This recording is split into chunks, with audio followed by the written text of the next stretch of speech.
Hello, Northeast Campus family. This is Randy Sala, business faculty on the Northeast Campus, and I'd like to share a recipe with you for our Social Recognition Committee. And I am displaying roasted cauliflower and mushroom soup. What a great soup for the holidays and for the wintertime. And it's a healthy soup and it's very keto friendly because cauliflower is the main ingredient. So here's how we make it. You're going to need at least one full head of cauliflower. You can use two. One yellow onion, a nice head of garlic, one package or 2 cups at least of white mushrooms.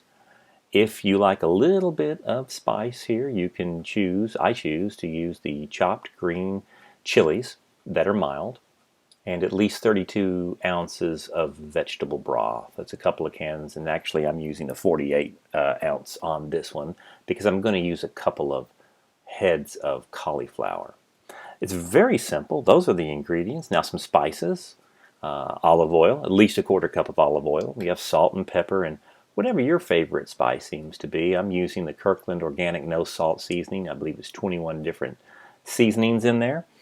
I also am using some liquid smoke since we are working with very earthy vegetables. Smoke does a good job with it, the liquid smoke, especially over your mushrooms.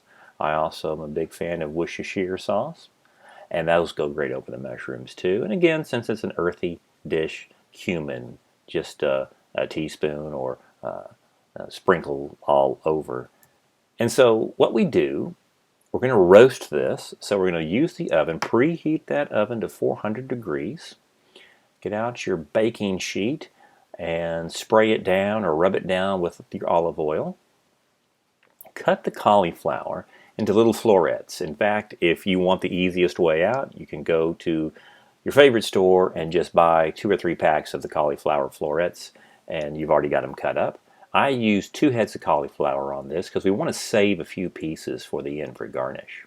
Cut that onion in half and just don't even take the skin off of it. Just lay it down, again smooth it down with olive oil, and then same with your mushrooms. They've been washed and cleaned, and then with the liquid smoke and the Worcestershire sauce, and I just laid down the green chilies over it.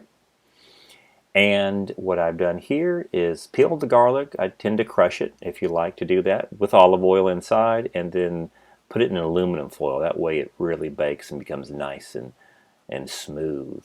And we bake this at 400 degrees for about 25 to 30 minutes, depending on your oven. I have an oven that's a little older and it gets real hot, and so in about 26-7 minutes it's done. Sometimes you may need a little more, but check it after 25 because when you pull it out it should look something like this. It should be charred, okay? A little bit of the charring going on right in there. That's the roasting part. Even if it's really charred hard, if a little bit of burnt is on there, it actually just gives it more flavor. So don't worry about that. Then everything is done right in here, and so we kind of pull those skins off.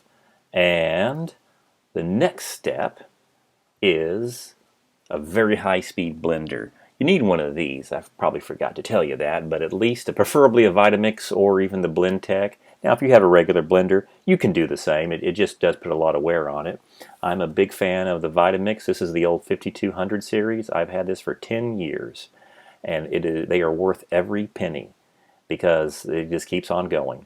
So, if you're looking for yourself a nice Christmas gift, go ahead and buy one for yourself. I do not work for Vitamix, but if I did, I'd make some money because I have recommended this. This is one of the best products I think ever made. So, put about half of your roasted vegetables in here and fill it up halfway with, or I should say no more than halfway of broth.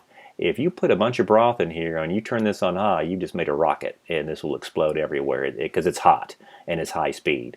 So there you go, about half, and then once you're finished pureeing, you'll do the other half. And so when you're finished blending, and it only takes a few minutes, you should have a nice creamy consistency. And then you take what you blended and put it into a nice soup pot. This is a cast iron enamel pot. Put that on the stove, for about 5 minutes to a low boil. Bring it to a low boil, simmer for about 5 minutes, and then turn it off and just remove that from that burner or to a trivet plate and let it cool down for at least 10 minutes. And now, le piece de la resistance, time to serve it. Now what I've done is I've taken a few extra cauliflower florets. I put some vegan sour cream, this is a vegan dish as well, underneath, and then I took a couple of avocados and lime and salt and mashed it in a mixing bowl, and so sprinkled in with smoked paprika. Again, once you do this once or twice, it becomes very easy, and you can get this done in 40 minutes, and it is a great holiday soup. It's just a great soup, comforting, nice and thick in a cold winter or even a mild winter that we're having. I hope you found it enjoyable. I hope you try it, and wish you a great holiday season. All the best.